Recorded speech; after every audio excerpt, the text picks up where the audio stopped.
Shalom. Welcome back, everyone. We are continuing with our directed immersion in the book of Exodus, as we usually do on Tuesdays. Today we will be finishing Exodus 29. Can you believe it? Already here on this channel, we've worked through all of the book of Exodus. If you're new to the channel, you can go through every single verse, word by word, have it explained to you in Hebrew, and I point out patterns, which is usually referred to as grammar, and we use color coding, we use auditory cues. We're continually improving the way that I want to get better and better at helping my students to remember in fun and new ways the meanings of words, the way that they work, and the patterns, so you can have access to the biblical languages. That really, really is in my heart, and I hope that all of you listening will be imparted with this gift and understanding. There's really nothing like it. To be able to read the Bible in the Holy Tongue, in the way that the prophets wrote it, it's a true blessing, and I want you all to have that, and you can all have that. So, let me say a quick prayer. Bi Adonai ken hiratzon ki kol talmidai ki yihye itam Adonai et ruchacha v'gam et davarcha ta'azerna otam Abba lilmod tov be'einecha v'gam tishlachna lekach tov aleinu hayom hazeh v'gam yomam v'layla lolano v'lecha yihye kol hakavod. All right, here we are. B'schut Yeshua, all of that good stuff. So let's see here. Let's start with verse 44, and I will scan it first. And then, sorry, no floating head today. So we don't want to wear it out, right? So let's see here. Exodus chapter 29, verse 44. And it says, V'kidashtihi et oheil mo'ed ve'et hamizbei'ach Aharon et banaiv akadeish lekhahein lihi. All right. So the first word, v'kidashti. So kidash, if you look closely, there's a dagesh in that dalet. So that's the second root letter from the verbal root, kuf, dalet, shin. And when the second root letter has a strong dagesh in there, it's always strong if there's a vowel right in front of it. Then you know it's always a doubling dot, some call that. Then we know that this is the piel binyan. PL. Excuse me, it might not be the right color, but at least we can have the note there.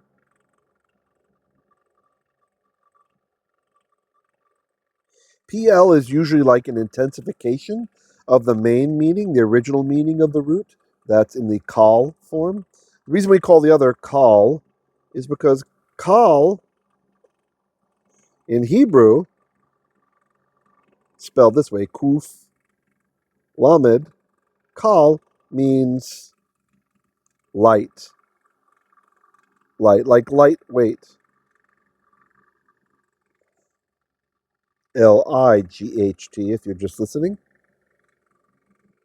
There's a rabbinical mode of logic and reasoning known as kal v'chomer, like light and heavy. And you hear this, Rav Shaul, the Apostle Paulos, oftentimes uses it. You'll hear the example, if this is true, then how much more so this, right? So kal is the light part, it's not heavy, okay? And the very basic binyan is the kal. So the basic meaning of kadash is to be holy. The PL meaning, the intensive meaning, akadeish, and I know that's not the vowel that's here, but in the third person, the lexical form is usually third person masculine singular, like he did such and such. So kadash, he was holy. And then akadeish, he caused to be holy, like he sanctified, or he specified as holy. So kidash T, the T of course meaning I. So I specified as holy, or I sanctified. But then we have our vav conversive, changing the aspect. from perfect to imperfect. So ve kidashti, and will designate as holy, or and will sanctify I, et, we don't translate, oheil moed, the tent of meeting. Here we have a nice construct chain. Ve'et, and hamizbei'ach, the mizbeach, the altar. Ve'et, that's aleph tav, we don't translate. The vav, we say and, et, Aharon, and Aaron. If you're visual learning, you'll notice it's in gray, which means it's a name. Right? That's the convention we use for a name. I don't know if it was invented by Zondervan Press, but their Hebrew Reader's Bible does that, and I find that very useful for students. Ve'et, and banaiv. Banaiv. You have to excuse me, I'm not using the new pronominal suffix marker. Now I've been using it with like a yellow outline and black on the inside because I marked up these verses before I updated our standard. So banaiv. So this is the banim of Iv, the sons of him. So we've got Aharon, ve, and et banaiv, sons of him and his sons. So what will Hashem do? Akadeish. Here we have another piel, right? You can see the strong dagesh in the dalet, or if you're just listening, trust me, akadeish. The o at the beginning with the aleph reminds us of the aleph in the word ani, meaning I. Or you'll also see that as anochi, ani, I. So I will kadesh, I will sanctify, I will designate as holy. Then we have another verb, lekhahein. This is also the piel, and I've marked it with a special different color if you're looking for the second root letter. But you'll notice a hey cannot take a dagesh. The letters that cannot take dagesh are aleph, ayin, hey, chet, and resh. The first four are what we call gutturals. The gutturals cannot be doubled. Just nobody talks that way or talk that way. And then the reish, he's like a guttural wannabe. So he wants to be like a guttural. You can't double him. So here we have an infinitive plus lamed. Lamed means two, just like in English, two or four. So two lekhahein. Now this is probably a back form verb from the noun kohen. Most of you will know what kohen means. Kohen is a priest, specifically a priest of Adonai, right? In Hebrew, in the Bible, oftentimes there's another term used for other priests, which is komer, kaf mem resh. And even in modern Hebrew today, right? So for example, a komer, a priest of Baal, usually we wouldn't call him kohen, although you do have some aberrations in Scripture where kohen, by whatever scribe or author or dialect in that place, they will use it for a priest to somebody other than Adonai. And kind of unflatteringly so for like today. And by the way, the Hebrew literacy class is non-sectarian, right? So I don't mean to offend anyone from any denomination or anything like this.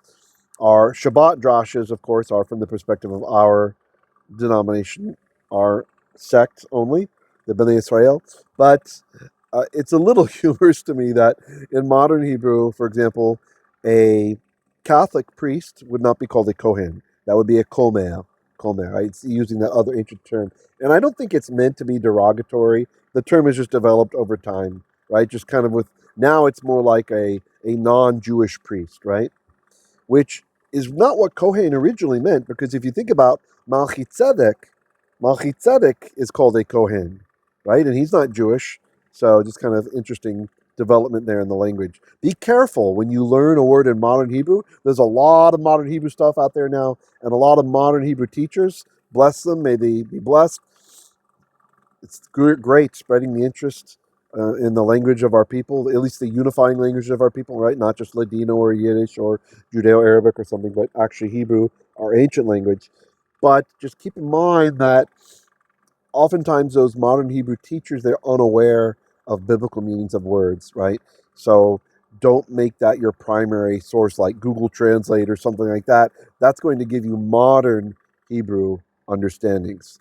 And of course, we are dealing with the more ancient form of the language here because that's the prophecies are written in that flavor, right? So, all right. So, lekhahein, back form from kohen. So literally, this says to designate to designate or to priest, like to priest, right? So akadeish, I shall sanctify. It's a stronger form of to be holy, right? I will sanctify. And the inference is otam, even though that's not there, right? Meaning Aharon and banaiv and his sons. Lekhahein, to priests, to officiate as priests. Li, for me. Okay? All right, I'm going to read through one more time, and you try to translate before I do. Vekidashti, and I will sanctify et oheil mo'id. The oheil, that's aleph hey lamed, if you're just listening, in the construct form. So the tent of mo'id, of meeting. Ve'et, and hamizbei'ach. Ham is the mizbeach, the altar. Ve'et, and Aharon, Aaron. Ve'et banaiv. That's the banim of Iv. His banim, his sons. Akadeish. I will sanctify lekhahein, to officiate as priests. Li, for me. All right, let's move on. Actually, maybe a normal speed read, just for those of you who like to hear it without the tones and everything. The kiddush tiyet ohel mo'id, ve'et hamizbei'ach, ve'et Aharon, ve'et banaiv, akadeish lekhahein li. Right? Verse 45.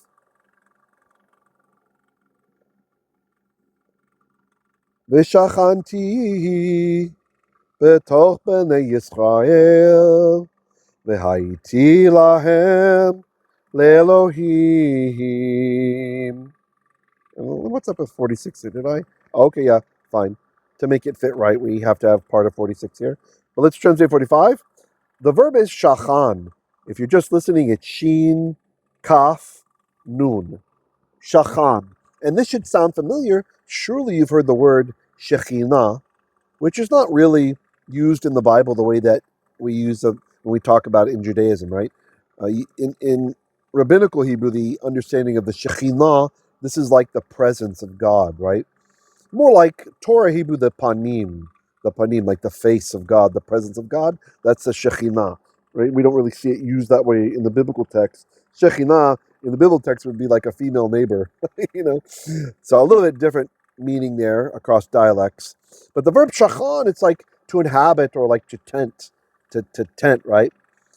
So, which is very interesting if when you look at the Besorat Yochanan, the Gospel of John, and saying that the Memra Halogos that came flesh and like tented. The verb is very similar. It's from the root skene in Jewish Greek, which maps back, well, usually to like on the Mishkan and such, right? But it's got that root, Mishkan, the tabernacle, right? He tabernacled with us. He tented with us.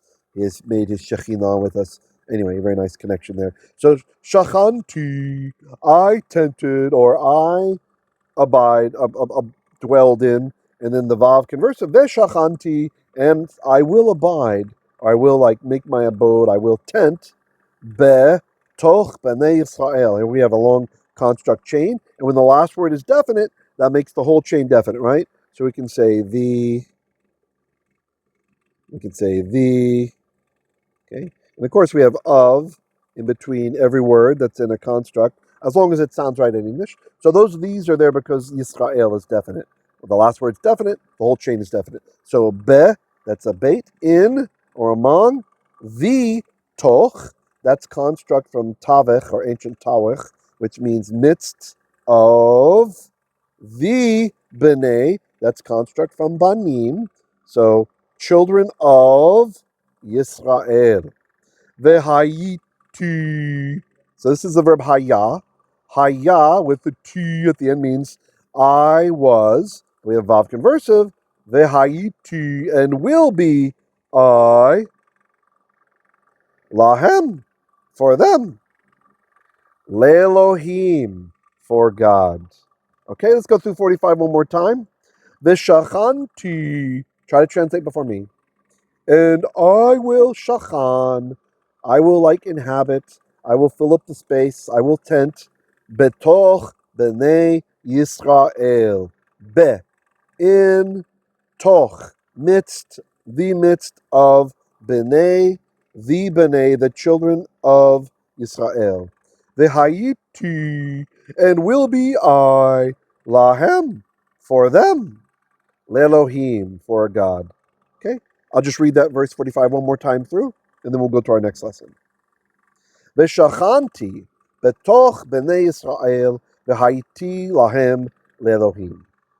Shalom, shalom.